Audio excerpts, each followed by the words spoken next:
or even in our work.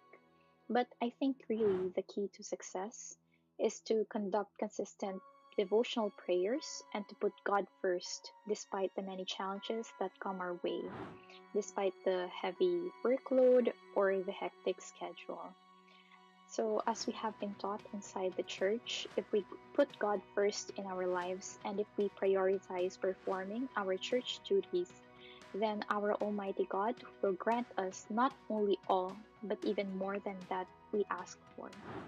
A reminder from INCRadio, changing lives through God's words.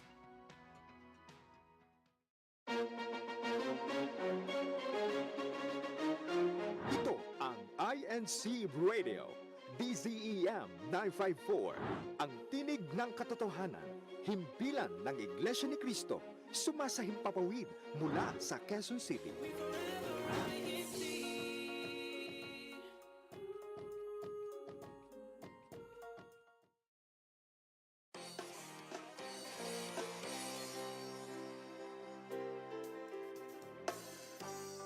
Welcome to the program where we bring you the stories, insights, and passions of students. Let's embark on this incredible journey together where we will be educated and inspired through students' voice here on Student Talk Radio. Afternoon and good evening to each and every one of us listening today. It is another Saturday. That means it is STR Day. This is Student Talk Radio, your favorite student tambayan. And classmates, I know you're very excited to see us again because this is the first episode of Season 4. Wow, Season 4, classmates. Can you imagine that we're almost hindi 4 years because it's not 4 years in the making of Season 4. It super tagal na ng Student Talk Radio and you're still with us. Kaya classmates, again, it's your bubbly, smiley Ate Casey mula sa College of Business Administration District ng Quezon City, lokal na nagkaisang-nayan, and it is September 6, 2025. It is already 2:06 in the afternoon, Philippine Standard Time, and classmates, we're so glad to have you here because marami tayong aabangan sa araw na ito. We have so many new segments and so many new surprises for each and every one of you na talagang first time ngayon. Kaya classmates, sumubaybay lang kayo hanggang mamaya dahil marami pa tayong mga kasama. And speaking of makakasama, kasama ko rito ang ating Ate Yana! Happy rainy day to all of us, classmates! It's me again, your Ate Yana, mula po sa lokal ng Bagbantay Distrito ng Central. And sa Season 4 daw, Ate Casey, hindi na natin makakalimutan ipakilala yung sarili natin. Yes, oo. Strictly na yun. Yes. And with that, Ate Casey, saan ba tayo mapapanood, mapapakinggan, at masusubaybayan? Yes, Ate Yana. Ngayon po, ang mga nasa radyo ay nakikinig sa INCRadio DZM 954 kHz AM station and also sa CEBSI Incorporated Facebook page. Also, classmates, don't forget to subscribe, like, comment, share sa ating INCRadio DZM 954 on YouTube. And did you know, classmates, meron na tayong Facebook, Instagram, and TikTok page ng INCRadio. Kaya don't forget to subscribe, follow, like, share, lahat-lahat sa ating mga official pages, social media platforms. And katulad ng pinramis natin, Ate Yana, sa kanila, no, magaganda, pogi, magagaling ang mga kasama natin sa araw na ito. Kaya magpapakilala muna ang kasama natin, Ate, dito sa studio. Yes, we have here a guest po sa studio natin kahit maulan at matraffic dito sa Quezon City. Let's welcome Ate, Sister Vianca. Hi everyone, so I'm Vianca Jazmin Alzaga from Bagbantay District of Central, and I am a BS Tourism student at UP Diliman. So I am part of CBI Central District po. Yes. Narinig ko yun, Ate Yana, Bagbantay din sa Ate Yes. Vianca. So you're from Same the local. same local. Yes. So feeling ko nakita sila. Kunwari lang na hindi sila magkakilala ngayon. And syempre, katulad ng sinabi namin sa inyo, classmates, marami pa tayong kasama today. And ngayon, nandito sila sa online. Kuya Marky, introduce yourself. Let's go, Kuya Marky! Hello everyone. I'm Brother Marky Jelo Salcedo po. Currently studying AB Psychology po sa Tarlac City University. And dyan po, I am from the District of Tarlac City, Tarlac po, everyone. Yun, no? Si Kuya Marky ay from Tarlac. Yes. Kamusta Ayan. po ang panahon dyan sa Tarlac, Kuya Yes. Marky? It's raining heavily po, ate. Oh, Oh, no. Same as ganun. here po sa Quezon City, no? It's raining so Yes. hard. But ayun po, ingat po, classmates. Yes, We kaya hope sa they mga stay safe. kasama natin na driving today, we hope that you're going to be safe na po. Slow down. Huwag masyado huwag tayo mag-above the speed limit. Mga classmates, so, and let's keep a cool head, lalo na ngayon ay traffic talaga. And syempre, hindi lang si Kuya Marky ang kasama natin sa online. Ate Vianca, sino yung kasama natin? All the way from the States, Ate Rushlenne. Introduce yourself. Hello everyone. Good afternoon and good evening. My name is Sister Rushlenne from the locale of San Pablo, District of Bay Area, California po. I am studying infectious diseases and immunity at the University of California, Berkeley. Grabe. I love the All accent, the way from the Ate. California. Ate Rushlenne, yes. And we're so excited to have you here sa ating mga guests, Ate Vianca, Kuya Marky, and Ate Rushlenne, because, Ate Yana, napakaganda ng topic natin for later. Yes, Pero, Ate Casey. pero balita ko, Ate Yana, meron muna tayo papanoorin. Yes, let's start our new program, or let's start our new season program with a bang. For this segment, one of our schoolmate or classmate will take us on a ride of how their usual life at school goes. Classmates, this is Now on Campus. Hi classmates, it's your bubbly, smiley Ate Casey and we are now on campus. Let's go! As an organization president of the New Era Junior Marketing Association, I start my day early and ready to conquer the tasks ahead. Today is day 1 and I am off to my pre-deployment duties as part of our requirements as a 4th-year student. After that, I clocked out to lead my fellow officers in our weekly meeting to brainstorm about our final preparations for tomorrow's event. Because being a leader doesn't mean always speaking, but also listening to their ideas as well. And of course, back to classes na tayo dahil no matter how busy we are with our org events, we still prioritize our studies. And with that, we got 100% for our report, and now it is time to go home. We are now at day 2 at our Marketing Management General Assembly. It is such a proud moment when you see all of your hard work was worth it. And speaking of hard work, I also received a President's Lister Award. One thing I'm also proud of is our NEU main campus tour to help our freshies know their way around the school, and also to our seniors na naliligaw pa rin minsan. Kasama na ako dun. The event was a success because of all the determination of our fellow officers and of course our week-long pagpapanata. And of course, the iconic Nedge Morning was used by every single one of us. And of course, the officers. Day 3, and we are back again for another event, the CBA OJT Orientation for 4th years, where I was also the host. Today's pre-deployment orientation for our upcoming on-the-job training program. I am Kimberly Scuba, the president of the New Era Junior Marketing Association, and with me is... It is led by yours truly and my friends who are also the executive officers of our organization. It is so great to have friends that truly make you strive to be better. Day 4, and you can still see how jam-packed our tasks and responsibilities are in academics and also in the organization. But no matter how busy and tiring this week was, I can still say that I am grateful for the opportunities and the experiences I went through. I will continue doing my best to make myself and my parents proud. And of course, all of that will not be possible without the help of our Lord God. Sobrang busy naman ng week long ni Ate Casey, no? Kayo po ba, Ate Vianca, ganun din maka-busy yung day niyo sa school? Oo. Ate, sobrang busy, no? How about this week, Ate? Ano yung mga pigdaanan nyo rin this week? So this week, I had many presentations and reports din. And meron pa po next week, yes. Grabe. Hindi matapos-tapos na presentations. How about Kuya Marky po? Actually, ate, I have 4 quizzes po coming up this week po talaga. Yay!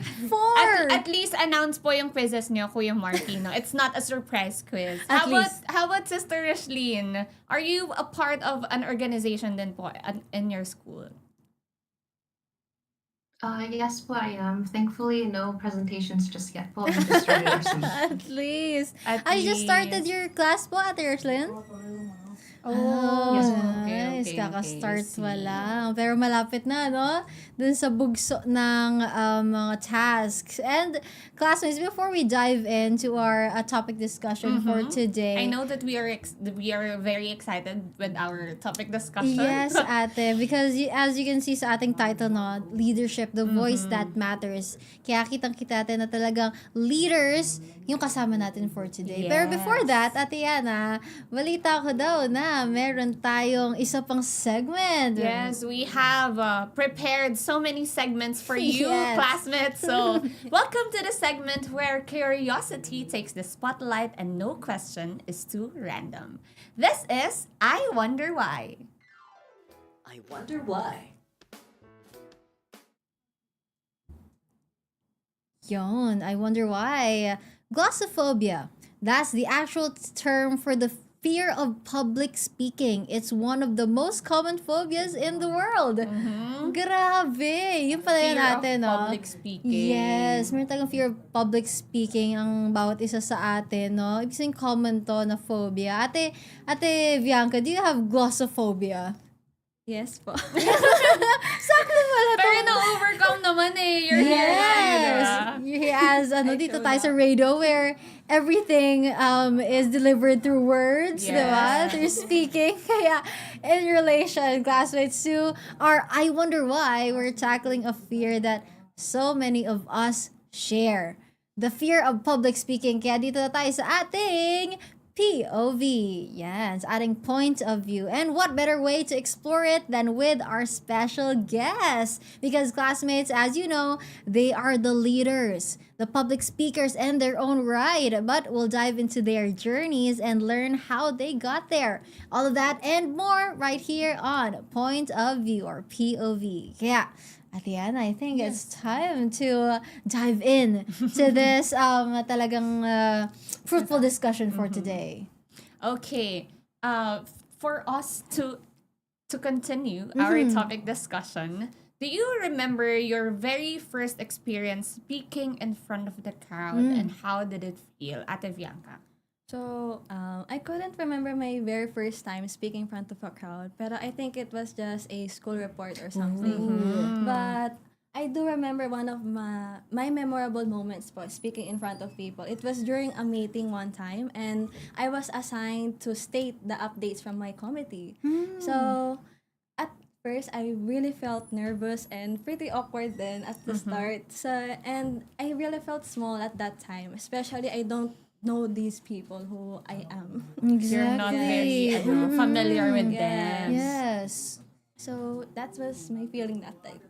Oo, totoo, no? Because we can all relate with Ate Bianca's experience, no? Because actually, majority of us, the first time we spoke in public is through reports. Diba? Yes, At class. How about Kuya Marky? Do you remember your first experience speaking in front of a crowd?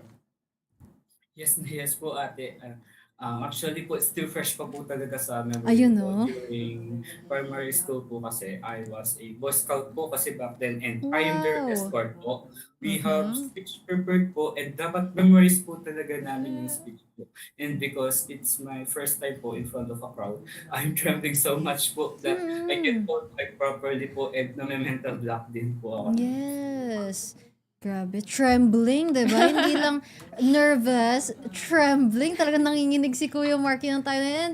It's such a relatable moment. No, Yes, talagang, Ate Casey. there are times that you're going to black out. Yung... Kasi wala ka namang choice to speak. Yes! But to speak. Yes, and everyone is looking at you. They're all focused on what you have to say. And of course, you need to say the right things, Yeah. diba? How about Ate Rushlenne? Did you ever experience, what was your first experience in speaking in front of a crowd? Kamusta naman yung feeling, Ate Rushlenne? I can't remember my very first experience, but one that sticks out to me was when I had to give a speech at my graduation. So I prepared a Wow. speech, but when I got to the stage, I suddenly forgot everything, even though it was right in front of me. Stage fright. Oh, Yes, exactly. Because you were a valedictorian at the Rushlin, is that right? no po, but I had received an award po. So Wow! Yeah. We're so very Congratulations, Ate proud. Yes, Rushlene. very academically inclined ang ating mga kasama today. And with that, classmates, no, katulad ng sinabi ni Ate Rushlin, diba, stage fright. We know that many students, of course, struggle with stage fright. And let's ask Ate Rushlin first because it's a part of her answer kasi. What helped you overcome that fear, Ate Rushlin? yes po. So what helped me overcome the fear of stage fright was pretty much just practice po. I would run through my speech and giving other presentations as well po, just practicing what you're going to say so it sounds very genuine and natural. But of course, prayer po and trusting that our Almighty God will be with you when you have to present in front of people. Exactly. That's Exactly, Ate right. Roslyn. You know, there are people that says practice makes it perfect, but Yes. sometimes it's not being perfect din, di ba? Parang Yes. just, it's you versus you. Yes, Be better that's na lang right. talaga. Totoo. When you're at that moment, you suddenly forget the words even Yeah. even though you practice so much because that's what we call stage fright. How about you, Marky? What helped you overcome that fear? Because we know that you're standing right here as a leader, diba, of the district of Tarlac. You overcame that fear. How about you, Kuya Marky? Ayun po ate, first thing po talaga is prayer po yung pinaka naka-help po sa akin. And other po is true practice po talaga. And you know the ano po, yung kaharap niyo po yung ano po, yung mirror po. I'm facing the mirror po while practicing my speech po. Imagining the person in front of me po are the audience po. Kaya Oh, and watching din po yes. yung sa mindset ko po na instead po na mag-focus po ako sa kung paano po yung itsura ko po sa stage, ganun po. I'm Mhm. focusing on the message instead po that I'm delivering po. Totoo, no? When you're focused in your message, that what you have to say, what you want to deliver to the people, you don't forget it. Diba? Because the core values of what you want to say is instilled in your mind. How about Ate Bianca? Because Ate Bianca said that she has glossophobia, Yes. right? So, But she's here. but she's Facing here. the fears. Yeah. So that means that she's on the way to overcoming that fear totally. How about Ate Bianca? So I also agree with Ate and Kuya there. I also prayed. I prayed so many times Yes. yesterday, and I really prepared for this segment or this interview po. Yes. So another thing that I would like to add is I always think and remind myself that the people here listening to me are not judging me, but they are here to listen on what I am going to say and what I Yes. want to share po. So I think that just gives me a boost po to Exactly. overcome that fear. Grabe, isipin niyo yan. Kabado pa si Ate Bianca sa Oo lagay nga, na yan. no? But all of the words are just flowing out of her. And because we are leaders, di ba? All of us here are leaders. Ate Yana is a teacher that makes her the greatest leader of all. Di ba? A leader and a speaker. So how did you learn to make your message clear and impactful? Siyempre, let's ask Kuya Marky kasi kanina, super linaw ng ano niya, di ba? Kahit naka-online, narinig ko, ang linaw ng ano niya, ng audio niya. Kuya Marky. Yun pala yung Yun pala yung message clear. Kuya Marky. For me po is taking mistake po as a learning curve po talaga. Exactly. Accepting critics po is one of the key factors din po kasi to improve our message po. And because of that po, I learned to keep it simple po talaga and make it relatable po sa mga listeners and audience po natin. And lastly po is we must be genuine po when we speak po and with sincerity din po.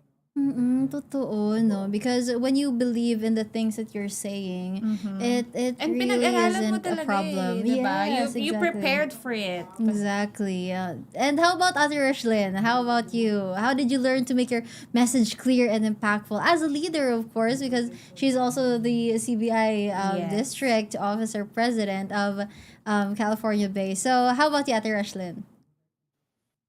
Yes, po. So similar to Brother Marky po, just being natural, being genuine, but also remembering that you're talking to your audience or whoever you're presenting to, but not talking at them. So there's a difference po, Exactly. in kind of engaging them with eye contact, body language. But I think most of all, just being that genuine, natural self po. Totoo, no? Katulad sabi Ate Rushlyn, it's different. Uh-huh. Talking at them and talking to them. I love that. Because when you're talking at them, you're just spouting anything you want to say. But when you're talking to them, there's a matter of body language, Connection of with connection. them. Yes, connecting. And it does make your message clear and impactful that way. How about you, Ate Bianca? Yes, I also try to be connected with the audience then. And Yes. of course, I also try to be myself there, be honest with myself while Yeah. speaking, and making sure that they understand the message that I want to say. Totoo. How about you, Ate Yana? Ako, I really do prepare. Yes. Prepare exactly. talaga eh. Parang sabi nga nila, di ba, if you fail to plan, you plan to fail. Exactly. So, having that plan beforehand, the event or anything that you really need to speak in front of the audience, you really need to prepare on what you want to say and what message you want to say to your Yes, audience. exactly. For me naman, no, as a leader and a speaker as well, my strategy in making my message clear and impactful is by going straight to the point, but also making it relatable for everyone that is Yes. listening. For example, I always use my own experiences to say that. For example, I'm talking about public speaking. How can you speak publicly in a way that will benefit your audience? I'll say that I do this, and when I did this, this was the outcome. So I think that it's much more clear to the people that I'm talking to when I use my own experiences or others' experiences as well to teach. No, not just to talk and talk. And when you're blabbering all about yourself, that is a different iba na yan. So of course, we're not all perfect, right? Even if we talk and talk publicly, we're not perfect as public speakers. We still have lots of room to improve and learn. So were there moments when public speaking pushed you out of your comfort zone as a leader, and how did those experiences shape you? So before we ask our guests, I want to ask also the live chat here, because Yes, they're they're also very active here. You can see that at the Irish Dale Redam says practice makes perfect, and of course prayer. And at the Irish Dale says hindi halata, but overcoming fear of public speaking is definitely not easy. But love the tips and mentality of our guests. Exactly. And from Kuya Andrew Santa Monica, praying is also public speaking practice. Exactly. You are speaking to God who is also listening. It will also help when asked to lead in the prayer. That's true. So that being prayerful is also such a good practice, no? When it comes to talking to the audience, because you're talking to God, which is the most important, the one that you should talk to often, right? So in connection with our question, were there moments when public speaking pushed you out of your comfort zone as a leader, and how did those experiences shape you? I want to ask Kuya Marky. Kuya Marky? Ano po, I'm actually scared po of being judged po. But Hmm. in order for me to grow po, I accepted those judgment po as critics po talaga. And so, ayun po, nag-improve yung mga errors po, mga mistake po to my previous speech po. And finally, making me aware myself po sa mga do's and don'ts po when delivering our message po. Totoo. There are, ano, diba, yung mga things that we should avoid. And of course, we should do when it comes to public speaking. How about Ate Rushlenne?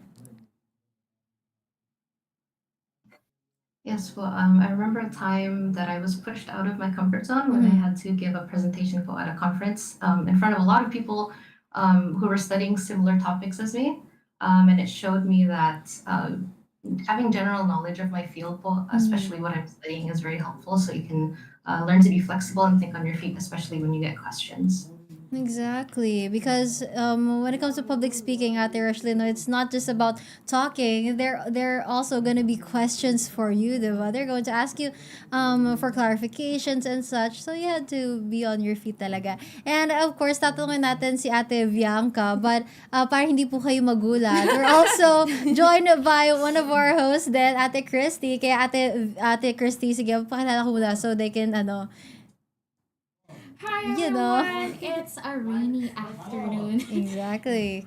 And it's me, your pretty Ate Christy. Ayan, wala pala tayo. Ayan, one more. Ayan, it's a Take lovely two. afternoon and a rainy afternoon to everyone. It's me, your pretty Ate Christy. Ayun. And syempre, dahil kilala natin si Ate Christy, let's go back to Ate Vianca. Ate Bianca, how about you? Ayan. Were there So, moments? Mhm. Yes, almost every time I speak publicly po, I am being pushed out of my comfort zone. Exactly. Pero as a leader po, these moments, I treat them as like challenges and training grounds din po for me to improve my confidence and being a great leader din po. Exactly. Because a lot of us, no, yung comfort zone natin talaga, when we're not used to public speaking, ito yung comfort zone natin. And then, onting a bit of, let's say, for pulongs, di ba? We do public speaking.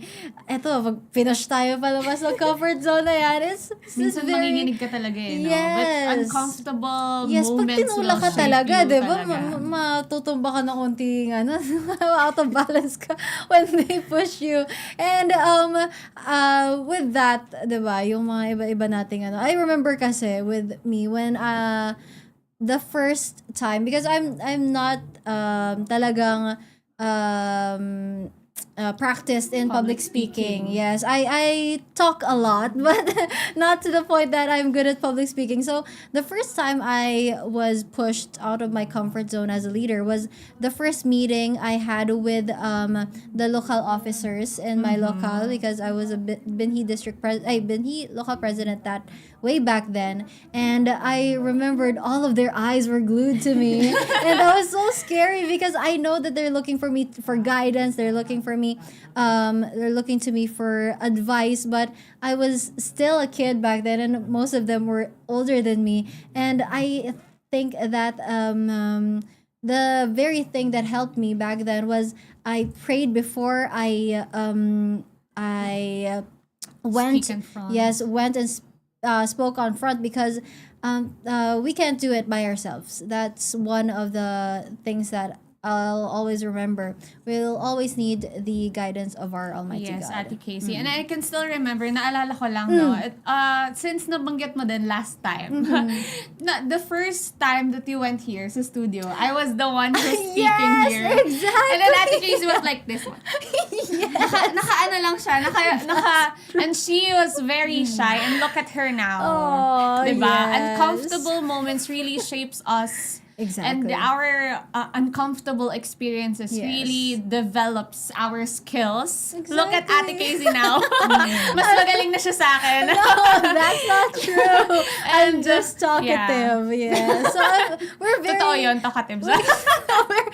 You can see that you can not develop on your own. Right? There are people Yes. around you that help you, that push you in a good way to improve. Because Ate Yana was that one for me. That she showed me how great she was at speaking, and of course I was pressured. I need to up my game, right?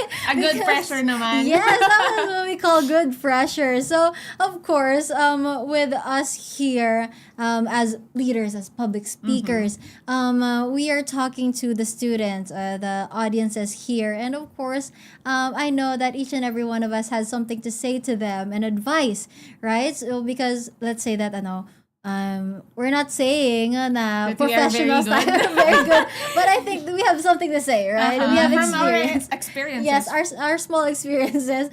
Okay, so let's ask Ate Vianca. Ate Vianca, for students listening who want to improve in public speaking, and of course, from people that are, let's say, introverted like you in the past, what practical steps or mindset shifts would you recommend? I think the very first thing that popped in my mind was to show up and to be on the stage. I love Just that. show up. Yes, that's true. And then just Because trust with our Almighty God po. Yes, That He will give you exactly. the communication skills that you need at that moment. That's right. Ang galing no? Talagang yung practical steps ni Ate Vianca is really practical. Showing up, Just being show up. there. Yes, because when you show up, you're taking the first step. Yes, Already indeed, taking the Ate first step. Casey. Ayan. And kasama rin natin si Kuya Marky. I know that Kuya Marky and Ate Rushlenne has a lot of advice. Yeah, Kuya Marky, go ahead. Yun po ate, thank you po. If we want to improve our public speaking po talaga, we must practice often po. Start with small po, such as sa mga ka-groupmates po muna natin, then sa mga ka-section po natin, until sa mga events na po. And hindi po natin namamalayan na we can gain confidence na po and we can talk to in front of a crowd na po talaga. Exactly. Also embrace mistake po as learning curve po natin and shift our mindset po na from performing to sharing our message po. Yun naman po. Exactly. Totoo yun, no? We hear from Kuya Marky na public speaking is not just about big audiences, but also for small groups such as yung sa school, diba? Yung mga ka-groupmates mo. So, how about Ate Rushlenne? Do you have any advice for students listening to want to improve in public speaking? And of course, we can really see that you're great at public speaking. So, Ate Rushlenne, how about you? Yes po. Similar to what everyone else has already shared po, practicing definitely on your own. Recording yourself can help too because you can kind of pick up if you're using filler words or having gaps in your sentences po. Another thing that I would recommend if you're giving a presentation po is to practice with people who aren't taking your class or people who are outside your field. So if they're able to understand your message po, then you know it's very clear. Exactly. That's a wonderful and practical advice. And po syempre, from Ate Rushlenne. narinig natin si Ate Christy, dumating siya, di ba? Of course, she also has advice because she is also the CBI district directress, di ba? Dito sa QC. So, Ate Christy, how about you? But the difference kasi sa akin is, mas kinakabahan ako pag konti kaysa marami. Kasi Why? it's an intimate, And depende din sa kausap. Oh, exactly. Pero ayun nga, mas kinakabahan ako pag konti yung tao instead na marami. So, Ewan ko, Ate... mas ramdam mo kasi yung attention nila. Yes! At mas mapapansin ka nila. Exactly. Pero ito yung advice ko sa atin lahat. Don't wait until you feel perfect. So, start small like speaking in class or joining group discussions. Also, focus more on your message than yourself. Yes. When you care about what you're saying, fear becomes smaller. Lastly, adopt a growth mindset. Every speech is an opportunity to improve, not Exactly. to prove. With patience and persistence, you'll naturally grow into a confident speaker. Yun. Talaga persistence, no? Patience, not just... Because not everything is, yung one step nandun ka na agad. Yes, Ate diba? Casey. And we can Nothing's like also that. connect po yung mga past programs natin, diba? Exactly. We should use proactive language than reactive language. As much as we want to use it to other people, communicating to other people, I suggest, I highly suggest that we also use proactive language to ourselves. Rather than saying that, nako, I failed again. Let's say that we can do better next time. Exactly. Totoo. And dito sa ating live chat, okay, Andrew Santa Monica says, I can remember when I spoke on INCRadio. Okay, Andrew, as a panelist, Binhi Faith in Action when I was almost 16 years old, overcame this by practicing active listening and answering questions with confidence. And also, he says that mindset really helps. When I'm ready to watch how I did on INCRadio as a correspondent, he says that, I can learn and work on a lot of different parts of sharing that message, is what Bro Marky said. And exactly, because you can learn a lot from other people, but also you can learn a lot from yourself. Yes. Diba? Your past experiences with Sebder and Atiana. And dahil dito, we're having so much fun with our discussion, we're gonna have much more fun because we're going to before that, maybe we can have a little break lang. Ay, ayoko. Exactly. We should. Yeah, classmates, we're going to have a quick break before we delve into our other segments, and we are going to listen to the greetings of the different CBI districts for our season 4, and of course for your productivity. So, Student Talk Radio is We'll be magbabalik. right back. We'll be right back. Ito ang INCRadio, DZEM 954, ang tinig ng katotohanan, himpilan ng Iglesia ni Cristo, sumasahimpapawid mula sa Quezon City.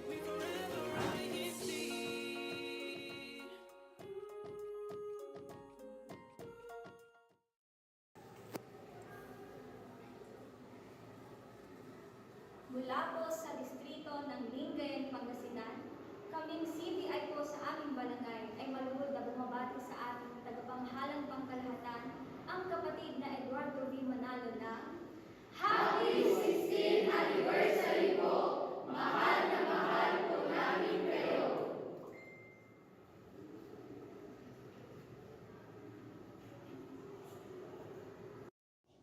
Mula po sa Christian Brotherhood International, New Christian Academy Chapter, District of Tarlac City to Tarlac, kami po ay bumabati sa ating pong pinakamamahal na kapatid ni Eduardo V. Manalo ng Happy 16 years of dynamic leadership po!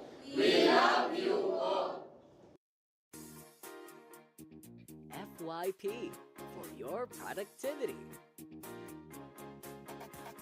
5 actual useful public speaking tips. Number 1. Design for memory, not applause. Most speakers focus on sounding impressive. Instead, aim to leave your audience remembering one key idea a week later. Make your message sticky, not flashy. Number 2. Front-load your value. Don't build up to your point like it's a plot twist. Hook them in the first 30 seconds with your core message or insight. Curiosity fade fast, deliver early. Number 3. Speak to one person, not the room, before you walk on stage or hit a record. Imagine one real person who needs your message. Talk to them. It makes your delivery more natural and direct. Number 4. Script less. Structure more. Don't memorize every word, it kills flow. Instead, use a flexible structure. Hook, story, insight, call to action. Know your beats, not your lines. Number 5. Let your quirks come through. Don't sand off your personality. Nervous gestures, an odd analogy, a weird laugh. These are human. People connect with real, not polished. FYP for your productivity. Po sa Samahang CBI, dito po sa lokal ng Talipon, Distrito ng Bohol, at sa lahat po na nakikinig at nanonood ng Student Talk Radio. Kami po ay pumabati sa ating pinakamamahal na kapatid, ang ating tagapamahalang pangkalahatan, ang kapatid na Eduardo V. Manalo na Happy 16th Anniversary of Dynamic Leadership po! Mahal na mahal po namin kayo! Mula po sa mga may tungkulin sa Christian Brotherhood International sa distrito po ng Central at sa lahat po ng nanonood at nakikinig ng Student Talk Radio, kami po ay bumabati sa atin pong pinakamamahal na kapatid, ang atin pong tagapamahalang pangkalahatan, ang kapatid po na Eduardo V. Manalo ng Happy 16th Anniversary po! Mahal na mahal po namin kayo!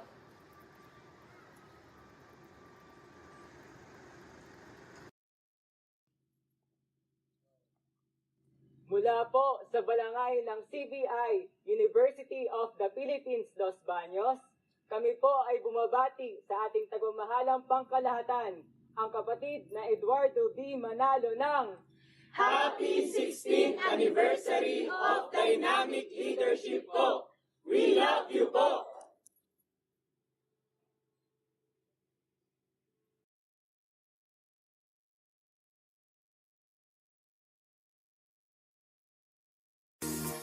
Only at CBI. Pampanga yung isa. Ayan. Thank you so much po for the districts na nag-send po ng kanilang greetings. Thank you so much po. And we hope that next na po ang inyong balangay na makapag-send sa amin ng greetings na Ate Casey. We are very much grateful po for your greetings. And now, we have a question for our live chat. How can we be effective leaders or public speakers? From your experiences po, share your experiences with us here sa ating live chat. And before we dive into our new segment, let's read po the comments or the chats here on our live chat. Sabi po ni Ate Irish Dale, don't wait till you're perfect. That's a great advice daw. Totoo. From our great Ate Christy. Syempre, let's keep our growth mindset. And with that, Ate Casey. Ayun. And we're going to our next segment. Only at CBI. Only at CBI. You know, syempre, unahin natin yung kasama natin dito sa studio. Ate Vianca, let's go! Ayun, so first, I would like to shout out po sa aking pong CBI Central family. Hello po to my fellow district officers at CBI Central and to my friends and BFFs from Area 9, Bago Bantay area po. Yeah, and of course, let's to go, my Bago family. Bantay! Yes. And to my family po, hello. Yan. Thank you for watching po today. Aww. Okay. So, for CBI Central recent activities po, for our General Assembly this August, we had a CBI orientation in each chapter and areas where the lecturers explained and oriented the brethren about CBI. Wow. Yes.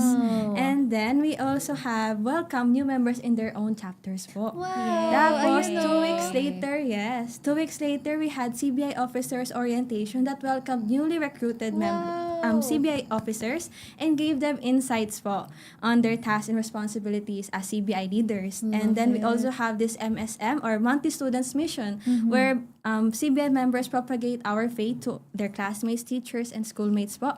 And then we also have our Pagdadalaw where we visited brethren from various local congregations. And recently po dito sa local congregation of Projects 2 and 3. Wow. Then, of course, we also continued our weekly panata or chapter devotional prayers po, as well as our CBIR po that was attended by brethren from the entire district of Central. Yes. And for our upcoming CBI Central activities, we have various activities planned po, and some upcoming are the NEU Colleges team building and the Unity Games area eliminations in preparation for the CBI edition Unity Games po. Wow! I'm so excited for that. Kaya sa mga kasama natin dito sa District ng Central, no, huwag nyo kakalimutan na dumalo dyan. Yes. And maganda kayo, mag-alarm na kayo.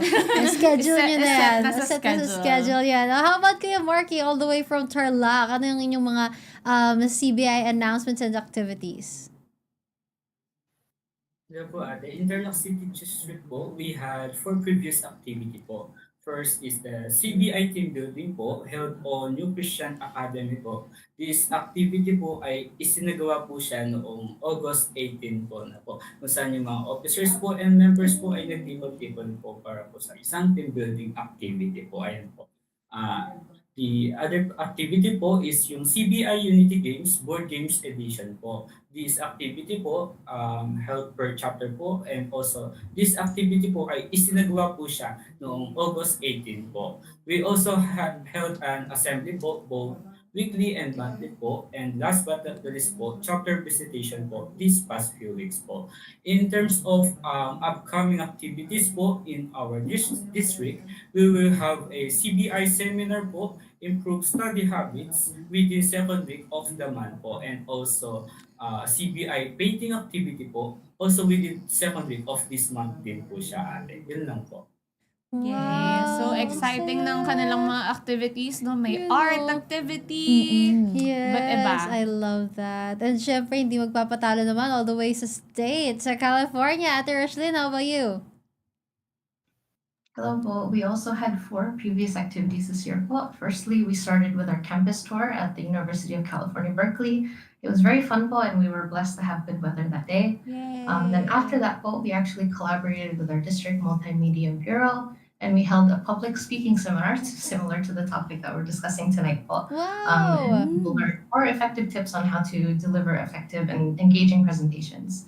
After that po, we also had another collaboration with our district CSD, or Christian Society for the Deaf, where everyone learned basic sign language po and also how to share their faith with members of the deaf community.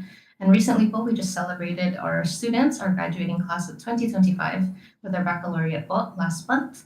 And for potential upcoming activities po, we also hope to work with the Binhi in our district for a career fair as well as hold our own CBI college and career workshop po. Thank you po.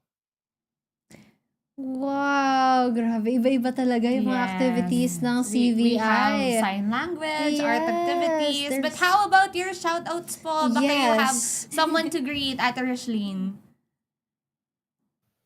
Oh, thank you po. For shoutouts po, I guess I would like to start po with acknowledging and greeting our ministers po in Bay Area, California. Firstly, our brother Jojo Bayani, our district minister, our assistant district minister po, Brother Ray Del Rosario, our CFO overseer, Brother Alex Laredo, and as well as our CBI advisor po, Brother Miguel Rampilio, all of the CBI officers that I'm very fortunate and blessed to work with po. Also my parents and others who are watching po, I think from Washington State. Hello po, and thank you for tuning in. Yes, Ate Rushlenne, you have so many fans here sa ating live chat. And how about Kuya Marky? Yes, Kuya Marky. Your shoutouts. Naku, baka magtampo sila. I would like to shout out po sa CBI family ko po in our district po and our local minister po, our district minister po, and yung taga-subaybay po namin sa CBI po, at ang aming pong kapisan ng Tansanbahayan po, yun po, yun sa akin din pong family po. Yay! No. Thank you so much po, Kuya Marky. Yes, and of course, classmates, marami tayong mga segments ngayon na bago, pero this is one that, of course, I know that all of us will be inspired by because we treat those who have succeeded as our leaders, for they already know the better steps to guide and inspire us. Kaya our next feature will tell us more about that. So classmates, let's all listen and be inspired here on Student Journey. Student Journey. Hello po, kami po ang kapatid na Diana Mariel Rigoso. Kami po ay mula sa lokal ng Bagubantay, distrito ng Sentral, at kami po ay may tungkulin sa pagsamba ng kabataan. Kami din po ay may tungkulin sa kapisan ng Kadiwa. Kami po ay nakapagtapos sa kursong BS Psychology sa New Era University. Kaya po ako nag-BS Psychology. Kaya po Psychology yung pinili kong kurso dahil kami po ay malapit sa mga children with disabilities o yung tinatawag po natin special education. Noong una po, ang unang kong gusto ng kurso talaga ay education, na nagsispecialize po sa special education, pero na-realize ko po na mas makakatulong po ako kung psychology po ang kukunin namin dahil mas marami pong opportunities sa kursong psychology. Bata pa lang po ako, pangarap ko na pong makapasok o makapag-aral sa New Era University. Siguro marami naman po sa atin o marami po akong kakilala din na pangarap din po na makapasok sa ating universidad, sa ating New Era University dahil ay nga po, liban sa ito po ay safe space para sa ating lahat. Ito po ay free from violence or any kapahamakan na pwedeng maka-apekto sa ating mga pag-aaral. Yung pag-aaral po sa kolehiyo, hindi siya nagmamadali dahil una sa lahat, graduate po kami ng senior high school na online. Online po yung aming graduation noon. Yun lang yung slides lang, yung mukha mo lang ipapakita, and then graduate ka na. And then first year po namin, nag-conduct po ng online classes, umabot po ng second year, online class pa rin po. We thought na magiging online class siya all throughout, pero sa awa po ng Diyos, ng third year at fourth year po kami po ay nag-face-to-face na sa ating universidad. At yun na po, simula, dahil din po pandemya nun, gusto rin po namin makatulong sa aming mga magulang. Kaya nag-decide po kami na kami po ay maging working student. Hindi po siya naging ganun kadali dahil kailangan ko pong maghanap ng schedule na sasakto po doon sa aking work din. Hindi po siya naging madali dahil kailangan ko pong maghanap ng kailangan ko po i-balance yung aking schedule para sa work at gayon na rin sa pag-aaral. Hindi ko po pwedeng pabayaan yung aking pag-aaral dahil kami rin po ay scholar that time.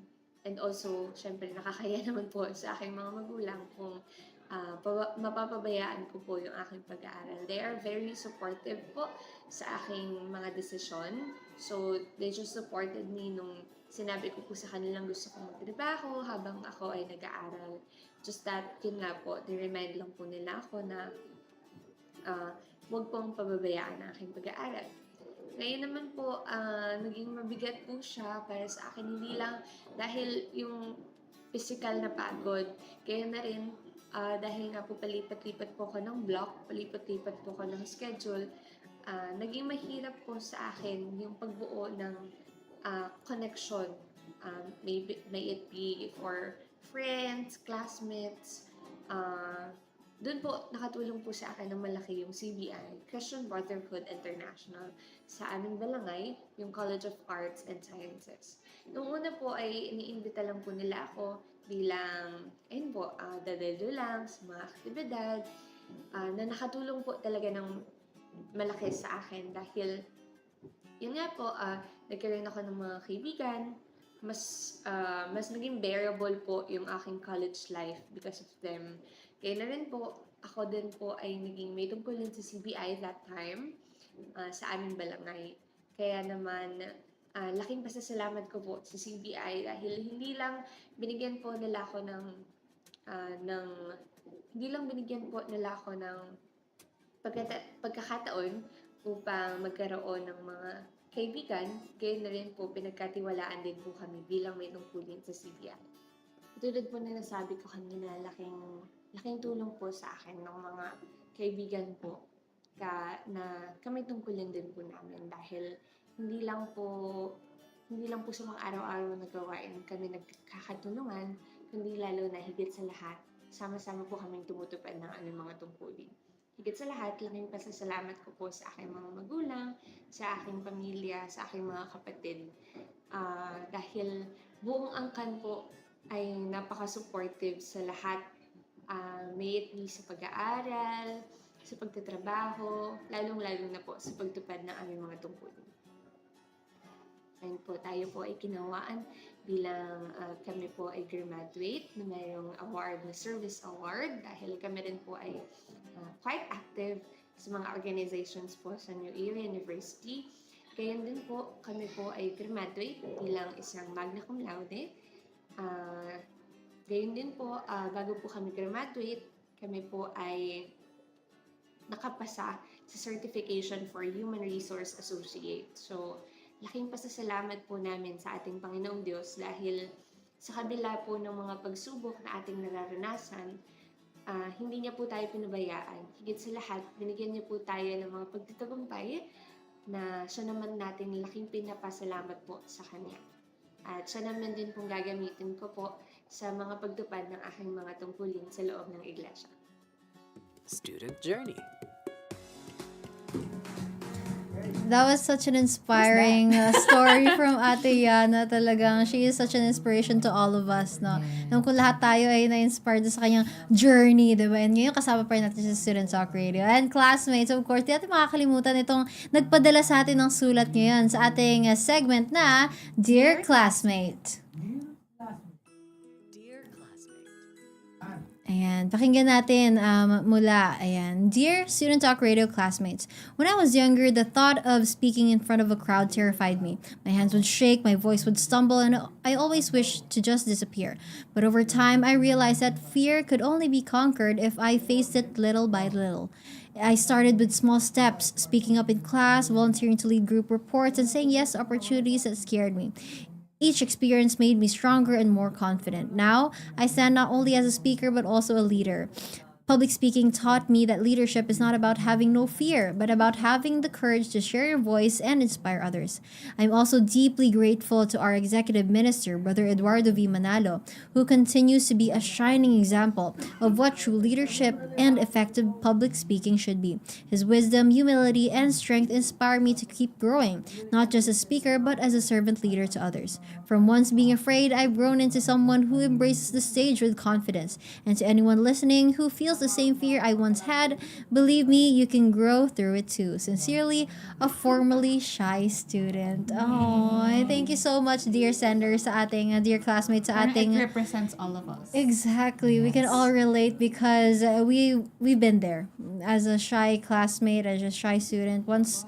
And of course, because of that, we accept and we learn to improve as time goes by. And of course, again, hindi po natin makakalimutan to greet our Brother Eduardo V. Manalo for the happy anniversary of the 16th year of dynamic leadership. We love you po, Ka Eduardo. Ayan. And syempre po, tayo naman po ay papunta na sa pagtatapos ng ating programa. And we hope you enjoyed the first episode of Student Talk Radio Season 4. And lalo na nagpapasalamat po kami sa ating mga guests na talagang pinagsikapan na makasama tayo ngayon. Ate Vianca, Kuya Marky, Ate Rushlenne, your presence is so appreciated and we're honored to have you here. And of course, we are never going to forget to greet our brother Angelo V. Manalo, our Deputy Executive Minister, our brother Eduardo V. Manalo, our Executive Minister. And of course, a greeting to our Executive Producer, Ka Mars Saleo Ariondo,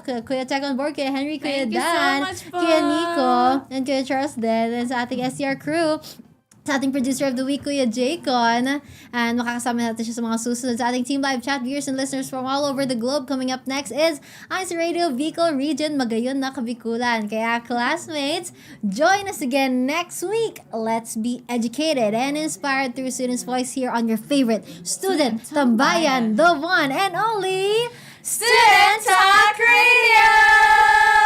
Thank you so much po, classmates! Thank you, Kuya Marky, Ate Rushlenne! Stay safe!